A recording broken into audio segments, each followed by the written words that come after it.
Hello, and welcome to the Pit Pony podcast with myself, Sharon Corley, and me, Sarah Dunwood, in which we talk to teachers from all walks of life who exited the classroom from what they thought was a job for life and thrived on the other side of teaching.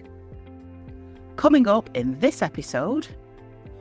like my to-do lists, I was writing stuff up my arm. I was going around school with lists up my arm because I was running from one place to another thinking of something. The kids are like, what's that? Well, that's my to-do list and it's all the way up here. It's ridiculous. And I was making lists on this bit of paper, lists over there, and I just felt like I was never, ever getting to the end of it. And it's 6:30 on a Friday and the caretakers are saying, can you go now, please? We need to lock up. And I'd sort of have that feeling coming home on a Friday thinking, oh, I've got this and this and this and this and this and this that needs to be done on Monday. That's before the week starts again. Hello, and welcome to a great episode of the Pit Pony podcast with Ruth O'Neill. And Sarah and I know Ruth. We know Ruth from the world of tutoring. Our paths have crossed physically and virtually. So it is great to have a familiar face with us today. And Ruth... Are you ready for this, Sarah? Ruth went into teaching so she could do a year extra at university to stay with her boyfriend. Oh, yes. And when she went to her dad, who was an English teacher, he said to her, you do know that this is a vocation, not a job. And that was the advice he gave her. Because when her dad went to his dad, he had a choice of either being a priest or a teacher. So again, the key vocation was very much at the forefront of the career advice that Ruth was being given in her life. But she did the extra year, she loved it, and she found that vocation. So from 2001 to 2022, Ruth did an initial 5 years in the classroom, taught in Cairo for 4 years, loved Egypt and the total freedom, the great kids. Then Costa Rica for 3 years, still as an English teacher. But it was when she relocated back home to the UK, through the route of supply, the agency offered Ruth a role as an autism teacher. And the end of her career was spent in a role that was one that you're incredibly familiar with, Sarah. It's your world, it's your role, it's SENCO. And it was the role of SENCO, in many ways, that resulted in the exit from Ruth's time as a teacher. So Ruth, welcome. Thank you. And can you tell us what it is you do today, please? I'm currently a SEND consultant and I also do English tuition as well. So my bread and butter is my English tuition, but I also kind of offer SEND support for families alongside that as well, and for other tutors as well, actually. Perfect. So let's start at the end. Let's talk about that role you found yourself in when you returned to the UK. How did that come about, Ruth? What was the story? When I came back to the UK, I sort of initially I moved back in with my parents and then initially sort of started off with supply. And I had some sort of short-term, long-term, daily bits of supply teaching English or, cover supervisor, that kind of thing. And then the agency that I was signed up with asked me if I consider being a specialist autism teacher, which was something I hadn't done before, but something I was quite excited about, the opportunity to have a go at. So I did that on a temporary sort of basis for a number of months, and then the job came up permanently and I was encouraged to apply for it. So I ended up doing that for 2 years, I think maybe a little bit longer than that. And that involved basically running an internal alternative provision, in a sense. It's what we call like the base within the school. And that was for children with EHCPs, quite high need EHCPs, who were also autistic. And my sort of overarching role within that was to support and prepare those young people to eventually join the mainstream part of the school, sort of bit by bit, to transition out from the base that we had. So it was a really interesting role. It was really exciting. You had quite a lot of autonomy over it. I was teaching English, math, science, RE, French, all sorts of different things. And I was sort of mirroring what the kids would be doing if they were in mainstream. So if they were in year 7 and Monday morning, they'd be doing maths, then I'd be doing maths on Monday morning to mirror it so that when they were ready to join, that sort of theoretically they could seamlessly sort of start going back into the lessons. So yeah, I taught all the subjects. The staff were great. They shared all their resources, all the teaching materials and everything. So I could literally follow alongside what they would be doing in class. And bit by bit with sort of transitions and visits, and the teachers would come and visit us in the base. We'd take the kids out into the lessons, and bit by bit over time, they'd then be in mainstream for the majority of the lessons. Usually most of them by the end of year 8 would be pretty much full-time back out into the classroom, but they'd come back to us for, life skills, just sort of quiet time with us. They'd eat with us in the base, and they'd come back and have mentoring sessions with us as well. So there's always that support back for them. But it was really lovely to get them back out into the mainstream when they were ready for it. So yeah, it was really rewarding, really enjoyable. I oversaw my teaching assistants, my learning mentors, did a lot of liaison with staff, to make sure it was all right for when the children were ready to sort of join, to make sure the support was in place. Lots of liaison with parents and families as well. But it was just a really nice job because you could physically see that you'd got, the kids back out into the classroom and that they were managing and they were capable. And that was really nice to be able to work like that with them. Well, that sounds lovely. That sounds blissful. That sounds exactly what you would want to be doing with your job within education. Did it stay like that? No. Changed a little bit over time. We had one of those, is it a 2p transfer type thing, because initially I was working for the local authority, but in the school. So the base and the staff within it were employed by the local authority. So initially I started off working with them, but then the Academy Trust expressed an interest in us then becoming part of the school rather than being something separate. And that change resulted in a lot of different things, a lot of shuffling about, things being quite a lot different. Suddenly, they wanted me to teach English lessons back out into mainstream again. And I was sort of coming away from being able to manage the base and more about sort of being into the mainstream school, which is not really what I started off doing. And that it just became harder. And I felt like I was getting further and further away from the children that I actually wanted to be helped. Not that I didn't want to help the other children, but moving further away from the children that I thought I was primarily there to support. And it just became quite difficult in terms of sort of time and in terms of wearing so many hats and sort of trying to manage that, really, unfortunately. So you pulled back in to mainstream to a certain extent, but still expected to do the role you were doing. Yeah. So at that point, is your role within the school the SENCO? No, it's a bit of a mouthful, my first role, because it was specialist teacher in charge of ASD provision. That was my initial role for the local authority. Then when I sort of transferred over to working for the school, I was ASD lead teacher. So that took me away from managing the base, more into the mainstream teaching. And also, then I was delivering training and inset to mainstream staff as a whole on autism, ADHD, that special needs kind of background. So it became a much bigger, wider role after that. Okay, so Sarah, what are your thoughts at this point? I'm back in SENCO trauma. I went the other way round. So I was teacher of business studies. I was an assistant head.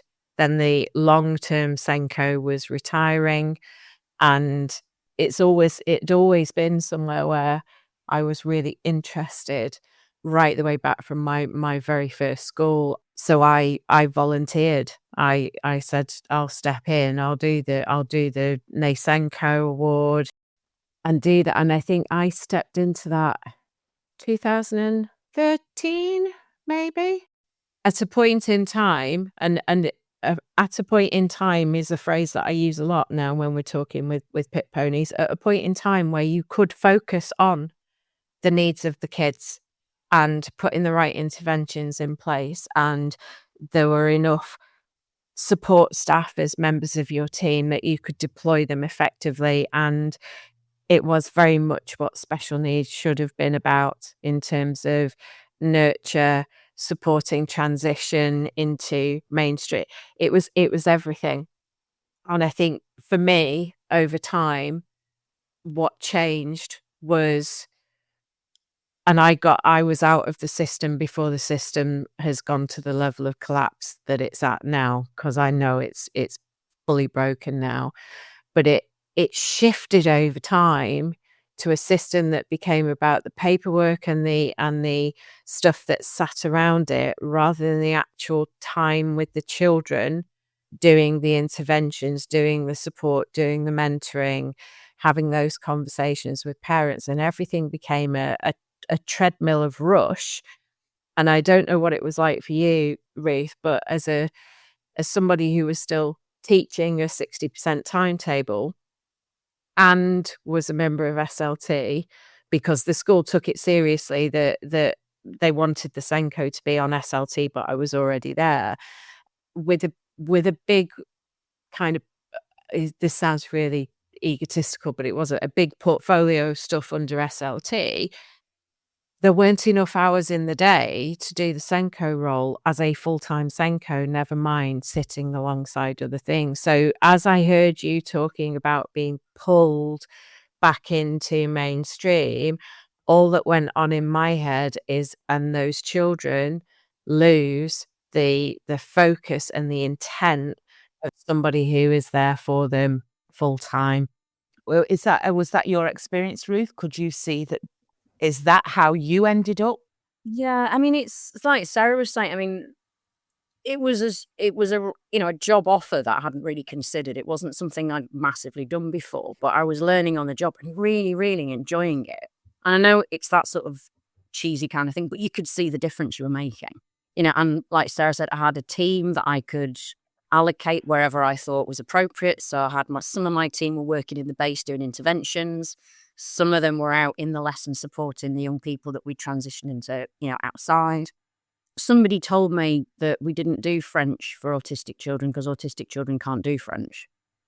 So I was like, right, then we'll do French. We'll have a go at that. So I was it was such a nice thing to do because it was giving the kids the opportunities. And I thought, well, let's try with these two new year 7 children I've got. They like the idea of it. Let's have a go. They were amazing. And I'd never taught French before, but they had enough scaffolding and enough support from the languages department to be able to do it with the kids. And they both joined French lessons in year 8 alongside their peers. It was ace. I hadn't done that kind of thing before. I'd been an English teacher before, but being able to have all of those different roles was really, really lovely. And then, yeah, like we said, the more I got pulled down, initially I thought, that's great. I'm ASD lead teacher. I'm going to be delivering training. I've gone up on the pay scale. That's fantastic. I'm going to be really important now. But it sounds silly, doesn't it? And it sounded like a great career move at the time. But again, it just became unmanageable. And I couldn't teach 50% timetable and manage that base in the same way. And it just became more and more difficult. Relationships with the staff I'd got on really well with previously became a bit more difficult as well because there wasn't the time to be able to do that. When I wanted to be working with my staff, I was planning English lessons and writing reports and doing that. Not that I don't like that, but it was very hard to do both at the same time, unfortunately. I think that's probably where the system now is really, really struggling. But hold on, I'm just mentally counting. My second school, the SENCO was full-time SENCO. Full-time. And I don't believe the role of the SENCO can be done alongside teaching a full-time. Yes, teaching in terms of, again, the lady I'm thinking about taught within the base, so did have a teaching role and was liaising with people outside, exactly what you've just described. But her full-time role was SENCO and everything that came with that. And I think at the risk of getting on a soapbox about SEND, which is not what the episode is about, but until there is recognition that that needs to be the case in schools, that there needs to be somebody who is not rushing off from a meeting to go and deal with 30 children in their own classroom, and that there is time and appropriate training for them and appropriate support sat around them, SEND kids are going to be failed. And it isn't for the lack of desire to do the right thing for the children. The support systems and structures around them just aren't there to support the adults who support them, and that's where we're at. I think you're absolutely right. And Ruth, eventually, what did your working day and your workload look like as these joint roles continued to develop when you were at the school? It just sort of felt like you're being pulled in lots of different directions. And for somebody who'd by that point taught English and had really good lesson observations and feedback for many, many years, suddenly my lessons weren't good enough. So it's one of those things. I mean, it just became more of a sort of struggle to keep up with everything. I wasn't enjoying it. I was becoming very, very stressed, quite fed up with everything. And it just sort of came to a point where it was no longer manageable, and I no longer had that position. I moved on from there. So what did you move on to do then? When I say I've never had any ambition, I don't mean it like that, but I'd never ever thought in teaching that I wanted to be a head or a head of department or anything. But I love teaching English. I was happy to be I've just done rabbit ears. I do that all the time with the kids. But that just English teach, I was really happy doing that. But then when I had that job as the ASD lead teacher and managing that base, I really enjoyed working on a more individual, bespoke kind of basis, and I'd really enjoyed working with the children I was working with.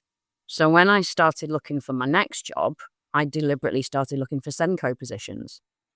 And that's what I decided I'd like to move into, thinking that it would be like the initial role I had, where, all my focus would be on the young people that needed my help because of special needs and disabilities. But that's what I decided I wanted to do next. So I started applying and I got a SENCO role.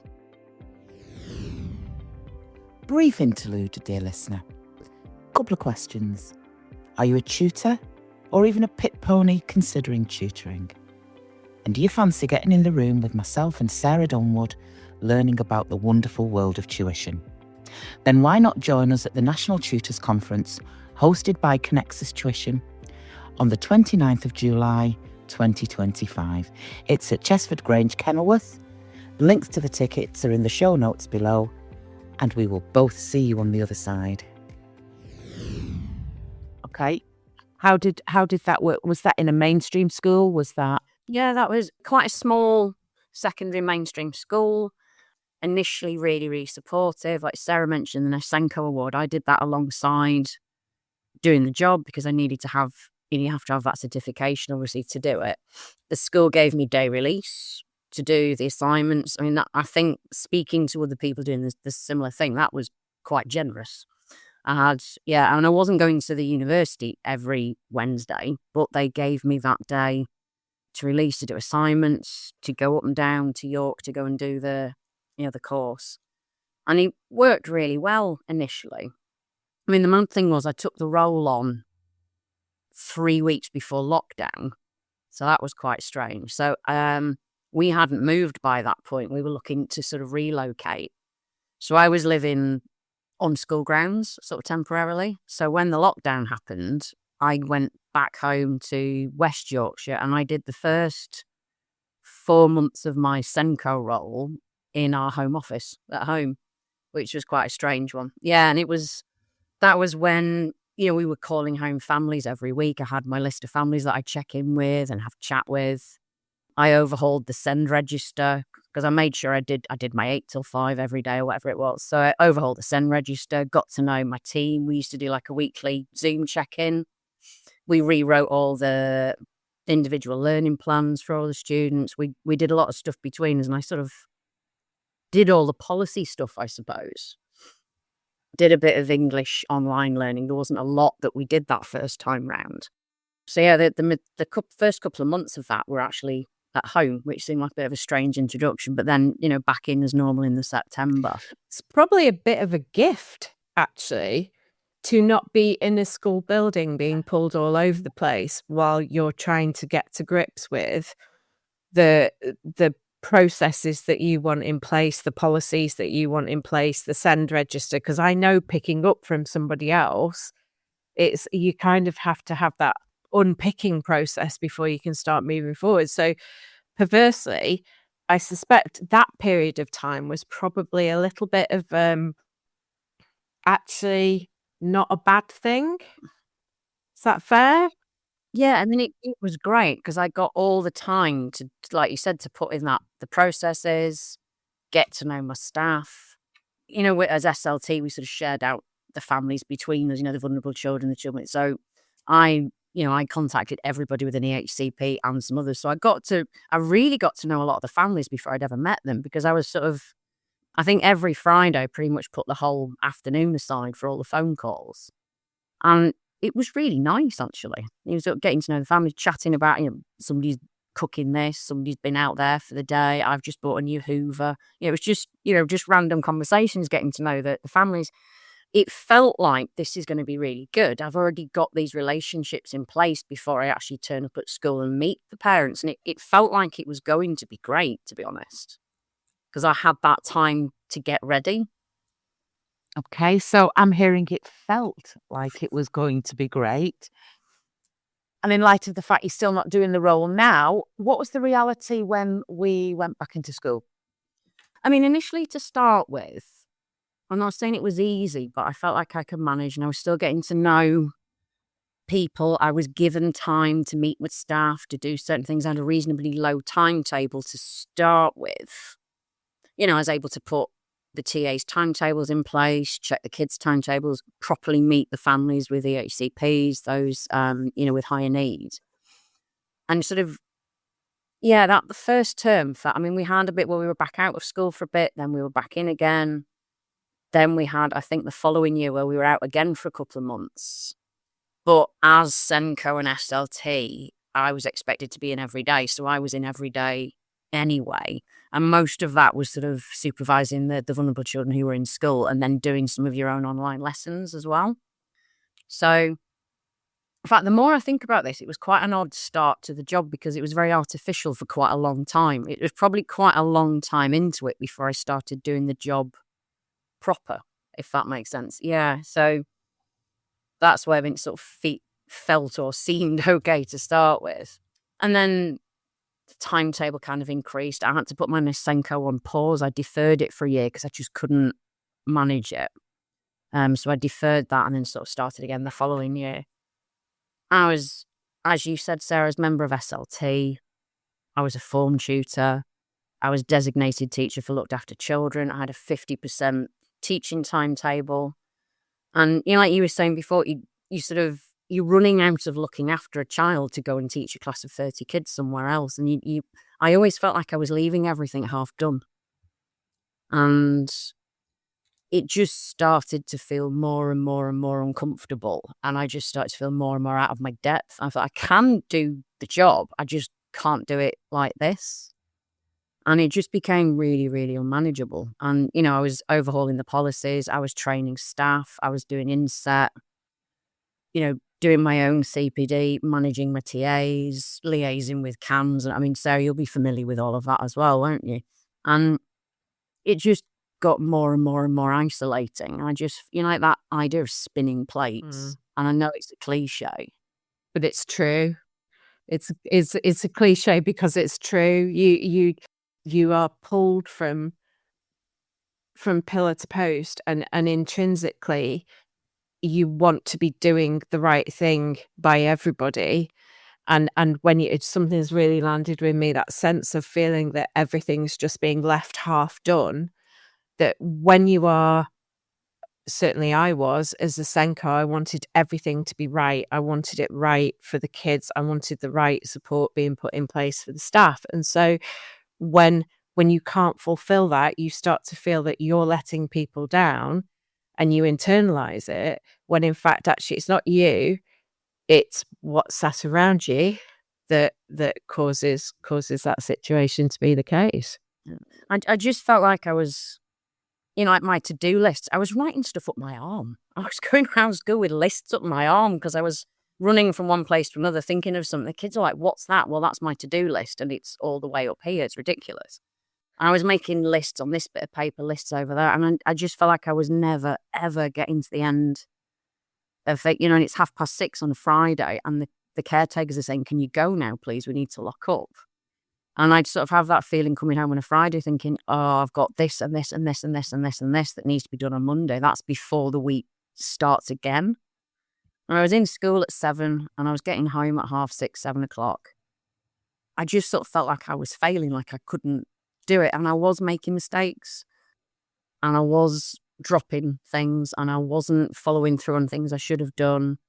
Things were becoming a bit more problematic. I think I said to Sharon when we spoke a couple of weeks ago, my partner said, and he didn't tell me till after I came out, he said he used to almost dread the sound of my car coming into the yard at the end of the day because he didn't know what he was going to meet when I walked in the door. Because I'd be either upset or angry or, my brain would be flat. But I didn't realise that till afterwards, and that kind of said a lot. But he'd almost be on tenterhooks as I came in, wondering what mood I'd be in. Wow.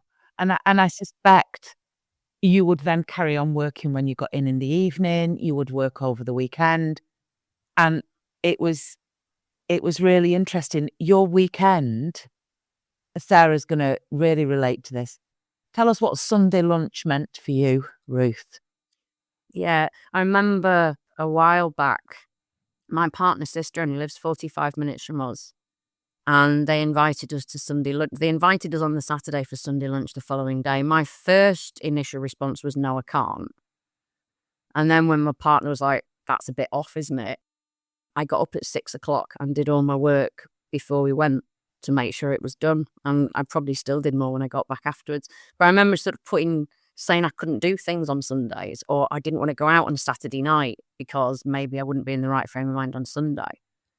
So, and then, holidays, evenings, answering phone calls in the middle of my tea because somebody needed something, and the issues that made between me and my partner, because it was just always school all the time. And I think that's important for Sarah because at the time you had a deadline on your Sundays, didn't you? What did 5 o'clock mean on a Sunday for you? I had to be back home. Little James, as he was then, had to have had his tea, and because I needed to do work. That was it. If Sunday lunch at Dad's, no, got to go now. Got things to do. And it's nonsense. Got things to do is not something that's in my vocab now. Oh, well, it is actually. That's a slight lie. I was asked if I wanted to go out for a bike ride before. No, I've got a podcast to record. But that's my choice, do you know what I mean? And I think listening to so many of our previous guests who I just go, oh, that was me. That was me, sat in a car marking books, waiting for him outside his guitar lesson. Or it was like every spare minute had to be filled with, there's a job that needs ticking off the list, and that's no way to live. It's no way to live.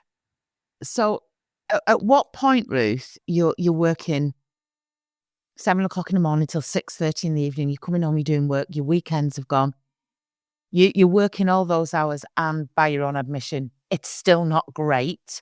Balls are dropping, you've got to-do lists up your arms. I always think about what you said, SENCO. It's a coordinator's role. It's not a one person's role.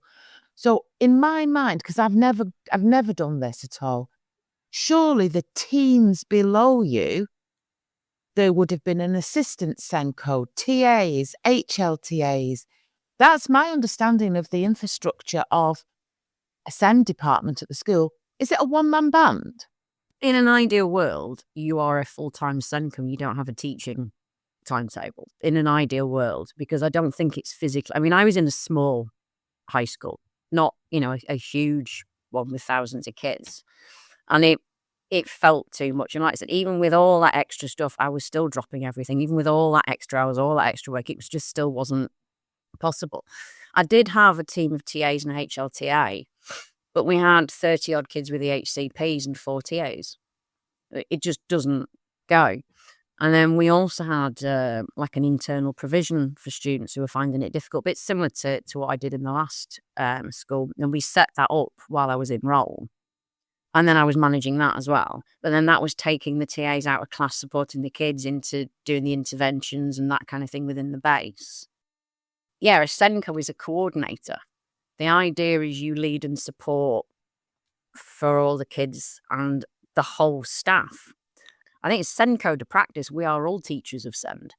It's not the SENCO that they are in charge of delivering every single support and guidance and resource for all the children who have special needs. It's the idea is you're supposed to coordinate the whole school and it's everybody's job. But it didn't feel like that.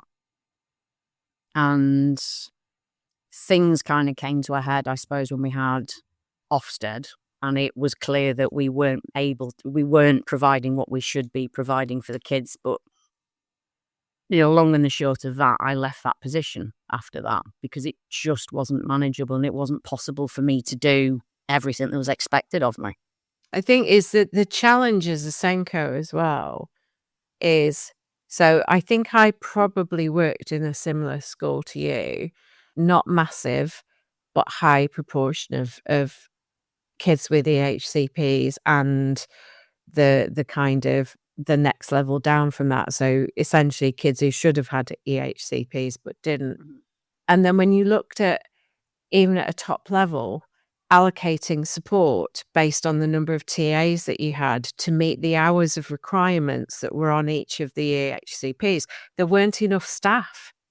So fundamentally straight away, you couldn't meet the basic requirements on EHCPs, never mind starting to then slot in those interventions, and compounded by the fact that if you've got a high level of EAL as well, that there's perceptions of staff that the EAL kids are SEN kids. They're not. They need a different strategy. It becomes an insurmountable task because you haven't got the resources. And I get where you're coming from.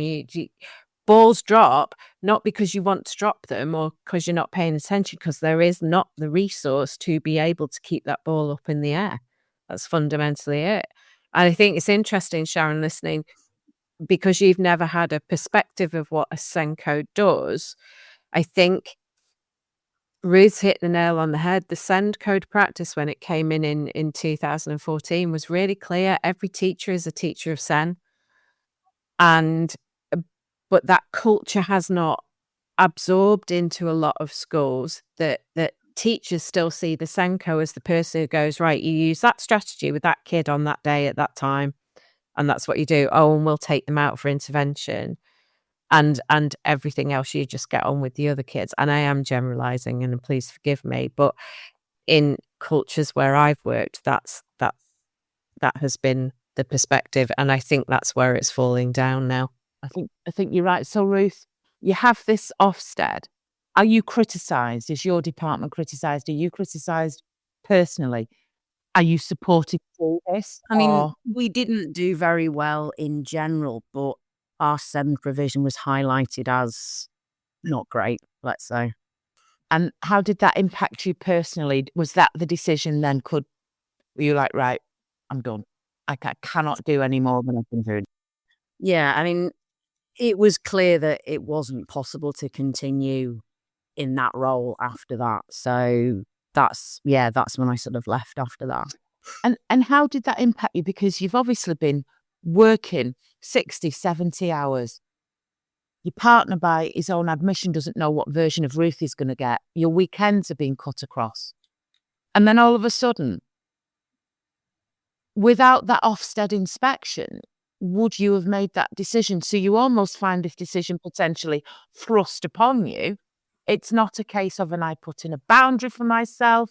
I went in. No, you'd done all of this, then to get slapped across the face with the wet kipper that was the Ofsted inspection. And then you say, right, I can't continue with this. How were you feeling when you left? What state were you in emotionally after all of that? Shock, I think, because it's, even though we'd obviously not done very well, I didn't imagine that that might mean I would have to go. I hadn't really thought it through, I suppose. But on the day that I left, I did go and sit in a lay-by and cry in the car for a bit. And then I did call my partner, but he was off doing something else. So I kind of just went home and sat there for quite a few hours. I didn't really know what to do with myself at all. And then I drove 2.5 hours round trip to go and tell my mum and dad, because I didn't want to tell them over the phone. So I jumped in the car, went all the way over there, told them, had a cup of tea and something to eat, and then came back home again. Did your dad remind you it was a vocation? Did he say, I told you so? No, I mean, my mum and dad were massively supportive. They knew what the job was doing to me. And when I said afterwards that I set up my own business and I was doing this, that, and the other, they were both really, really relieved. And my mum always sort of said, it's a shame you didn't do that yourself earlier, maybe.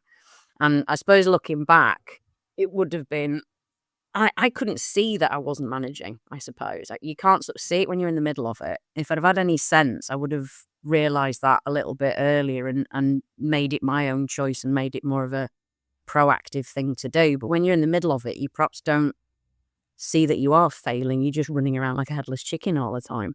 But I think you're bumping into people in the corridor. So the head of English would have been presenting in the same way that you would have been presenting.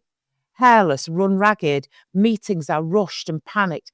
If you're in a pressure cooker of an environment, everybody tends to be behaving in that way, irrespective of what role you have. Your SLT would have been talking about being overworked, not having weekends. It's a culture. It becomes a culture. It's not that Ruth O'Neill is running round corridors looking like the wild woman of Borneo, where everybody else is floating like a swan. Everybody who you are talking to is echoing how your experience is. And actually, it then becomes normal. It's only when people externally go, no, that's not okay to be having to get up at 6 o'clock on a Sunday morning in order to facilitate a Sunday lunch with family. But it sounds to me as though you made a plan on leaving, and I think this is what's important now. In our group, Life After Teaching, so many posts come on, Ruth, that say, they outline your position as SENCO. I'm not coping, I don't know what I'm doing, but what else can I do? Because if there's any role on that group that sticks out like a sore thumb more than anything, where they say just and only, I'm just and only a SENCO. I don't know what else I can do with my skills, because they might say, I'm an art teacher, so I can't do tutoring. Or what can I go into the civil service? That role in and of itself, there's almost a sticking block for people leaving the classroom with that particular job title. So what did you do? Did you harness and leverage your skills within SEND? Or did you park them and go down the route of tutor? How did you do it? What did you decide to do when you were out? Kind of both. I mean, initially, you're only sort of in that mindset. Initially, after a couple of weeks of sort of sitting outside, reading a book in the orchard and feeling a bit fed up with myself, I started applying for SENCO jobs again, because I thought, well, that's what I do, isn't it? That's what I am. So I started applying for SENCO roles again, and I thought, what on earth am I doing? It's not going to be any better anywhere else. It's not going to be any easier. But I'd kind of got in that mindset, well, that's what you do, isn't it? So I stopped doing that. And then I thought about supply. And then I thought, you know what? At that point in time, the thought of setting foot in a school again. I mean, I got offered some supply and I made up that I was ill because I didn't want to go. I just didn't feel like I actually wanted to set foot in a school again, ever, really, at that point. And then I just took a bit of time out. I signed up to an agency that work with kids who are out of school for one reason or another. And it was just sort of visiting kids in their homes, doing a bit of English, maybe sometimes doing a bit of life skills, a bit of self-regulation. I did some bits going into schools as well, just working one-to-one. And that sort of built up a little bit. And then alongside that, I started advertising myself as an English tutor. And I started filling up more doing the English tutoring and then sort of slowed down on the other. And because of the SENCO background, because I'd been an ASC lead teacher, I found I was getting children who were special needs, or, families who had children who had special needs. So I'd get asked about, well, can you just, or what would you do about this? Or school says they can't have this, but we think they probably can. Or school won't do an EHCP, but we'd like one. And then I suppose the SEN consultancy just sort of organically grew from that. I mean, saying SEN consultant sounds a bit fancy, doesn't it, really? But I suppose that's exactly what it is, really. But ironically, what I'm doing now is all the stuff that I was doing before. It's just I'm doing it here. So I'm helping families apply for HCPs. I'm talking to families about reasonable adjustments and how to liaise with staff at school. I'm helping families think about access arrangements and how they can make sure they apply. I work with a lot of home ed families as well, so, helping them do that. So I'm doing all the things that my job should have been, but successfully. And I feel like I am actually delivering and I am able to actually do all of those things. I always wanted to teach English. I was never going to not teach English again. I think when I left, being in a mainstream school, that was what I was going to do somehow. I was going to carry on teaching English in some way. So, yeah, ironically, I'm actually doing what I was hoping I should have been doing a couple of years ago, but it's here now instead. Hello, loyal listeners. I'm going to go full on Charles Dickens in this buy us a coffee slot. And as Oliver Twist, we're going to ask for a little bit more. Any pennies you can donate to keep our podcast funded would be greatly appreciated. See the buy us a coffee link in the episode notes. Thank you. So, just to clarify, because I'm sure you will have piqued the interest of so many people who are working in SEND. I don't think it's a fancy title. I think it's what you do. You're a SEND consultant. Okay. Who are your main clients? Parents. Parents are now paying for you to help them, guide them and advise them. So would you say, put your business hat on your head, because you've done our conferences, Ruth. Put your hand up if you're a business owner. You know where we are, where that's concerned. Talk us through that world of your business then. Is there a demand in the UK today? Huge. Talk us through that. That'd be so powerful for so many people. I think sort of what Sarah was saying before as well, at school, they're so stretched in terms of budget, staff, training. I did the SENCO course. Didn't really help me to understand how to be a SENCO. I did some nice assignments and did some data and analysis and stuff, but it didn't really help me to become a SENCO.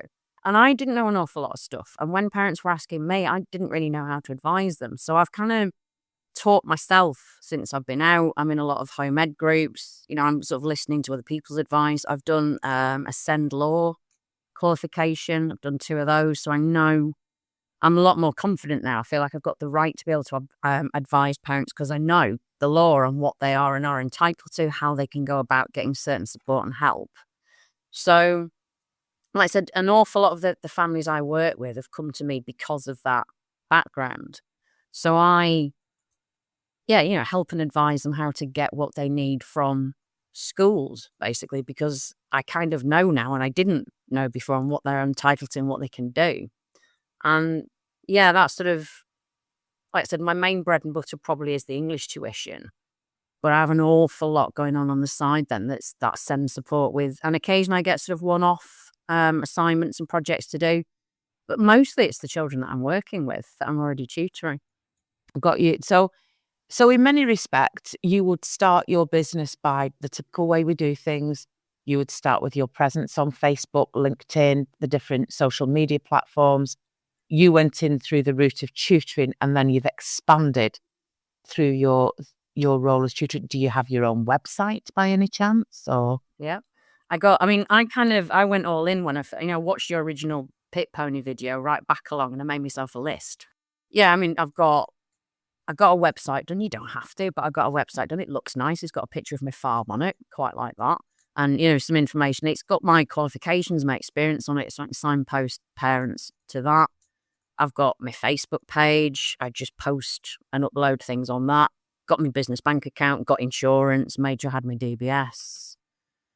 Did a load of courses, first aid. You don't have to, but I made sure, and I wanted to be legitimate and trusted and to have that wealth of experience and those qualifications so that, parents know exactly what they're going to get, basically. No, I think that's you've built a business around your skill set. And that's what I think is the message that comes out to SENCOs or people who are working within SEND. That's what you can do. And what Ruth didn't do, which was interesting, was go all in that one swim lane within business. She went, right, well, I'm going to do some tutoring on the side. She could have chosen to do a couple of days worth of supply while the other built up.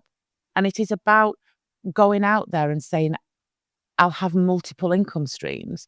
But I suspect that it is your consultancy role that brings you, I'd say, a lot of joy in your life with what you're doing. I mean, you're talking to an English tutor. I'm still English tutoring now because I love it, because I love the text, I love the literature, I love the language.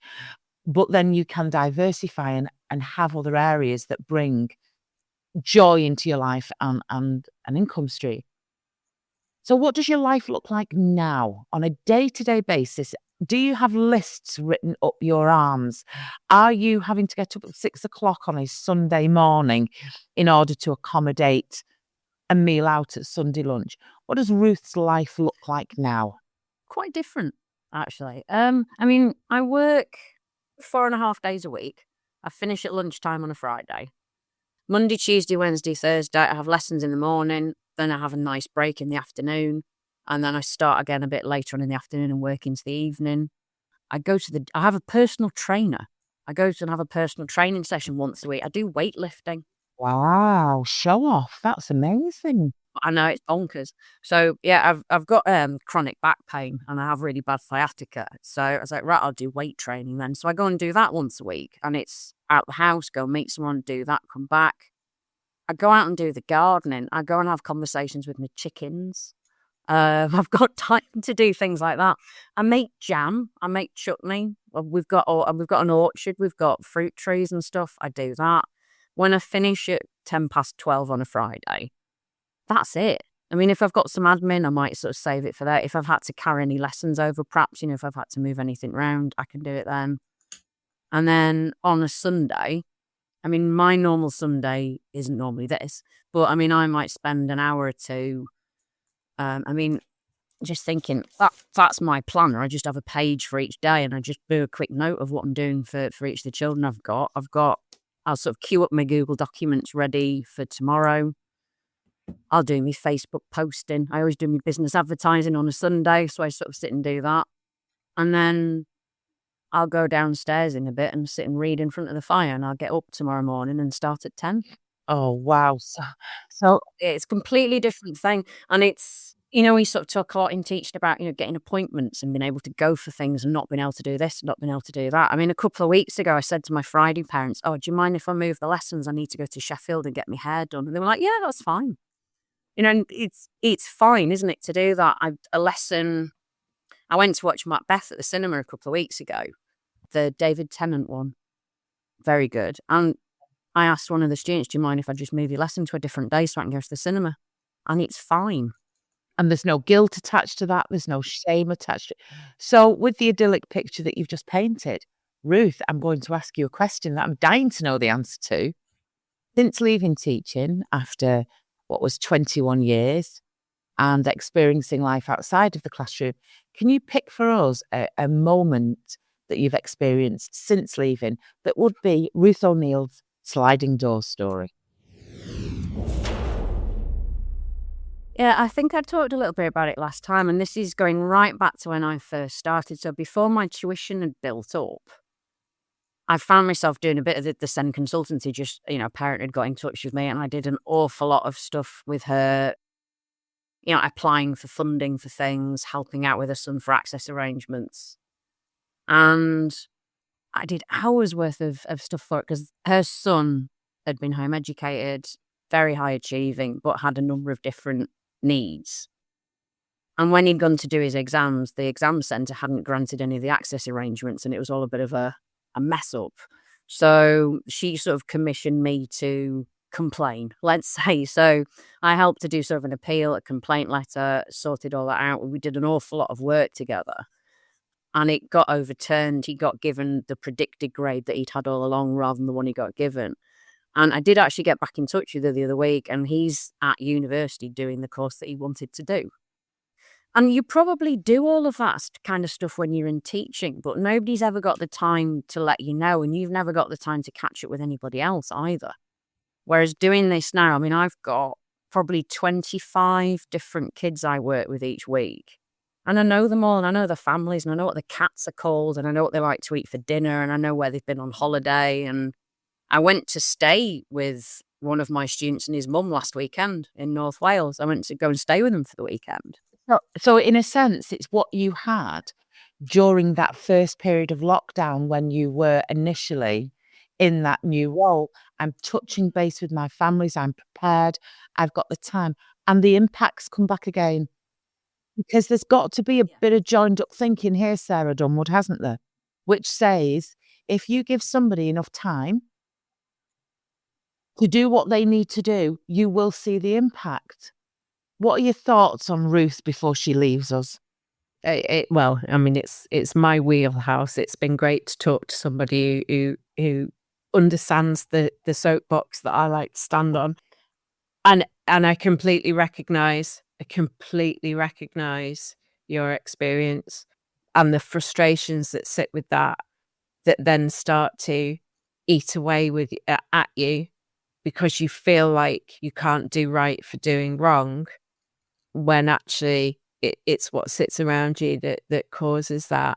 And I think it's really interesting that for you that moment, that sliding doors moment, wasn't about being able to go somewhere or do something. It was about that being able to follow up with a child that you did something for and find out where they've got to. And if that isn't at the heart of why all of us want to teach, then we're in the wrong place. So magic, thank you. It's been really fun.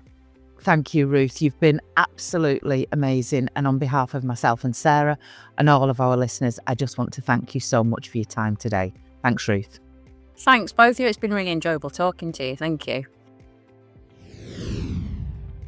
Well, what a great episode and superb story in many ways. I think it's very, very common for SENCOs to get burnt out. Sarah, I'm going to hand this over to you because, as you said before to Ruth, this really is your wheelhouse. What were your thoughts on Ruth? Ruth's journey into being a SENCO is very familiar from contacts that I know and have. And mine was I line managed SEN for a long period of time and was involved in it as a head of year. And you kind of, I think SENCOs are created, not born in the system. And people find their way into it and are usually the right people for the job because they're coming from the right place. But fundamentally, I don't think for the last decade and a bit that the system is set up to allow SENCOs to do what they need to be able to do effectively to impact children. And I think that I said it at the end of the episode. I was so delighted that Ruth picked a moment that was about finding out about the impact on a child that she'd worked with, which I hope for listeners, they don't see that as something insignificant, because I saw it as the complete opposite of that's so significant to get feedback from children that you have helped somewhere along the way who say, I'm at that university now because you helped me complain about the fact that I didn't get my entitlement for my exams. That's so powerful. And And I'm not going to rant and rave about the SEND system because that's an episode all by itself. But I think it was just lovely to speak to somebody who I recognised myself in terms of a good proportion of my career. I absolutely agree with you there. And I think it's important that she was still able to utilise those skills. And they've not been parked in a box and she's just an English tutor or she's just a supply teacher. When I say just, I mean doing one thing. But I think people do say just, I'm just an English tutor. No, you're not. I'm just this. I don't like the word just. The thing for me about SEND consultant, and I know that's where Ruth was coming from. Oh, it sounds a bit highfalutin and all the rest of it. But fundamentally, for those SENCOs who are sat in our group or who are listening to our podcast, and somebody actually commented a few weeks into the podcast, it'd be great if we could get a former SENCO on. And I think what's really important is that because the system is on its knees at the moment, there is a need for that wealth of advice and talent and skill and understanding that has leached out of the education system to still be utilised, because there aren't enough support services around. There aren't enough people who you can signpost a parent to. And unless you're lucky and you know somebody, and we've had it, I've got family who've been consulting with me at different times. There was even a wedding we went to last year where I ended up in a conversation with somebody for an hour about their kid and what was happening at their school and how to do this and signposting them to things. I think it's really important for SENCOs not to underestimate what they do, what their skill set is, what their understanding is, and the value of that to parents, and not just because that's a whole different conversation. How do you put a price on that value for your services? But the value of it, the impact it makes for families who are struggling. And if you can find a way to provide those services and support to families, then there's no reason why you shouldn't. Completely agree.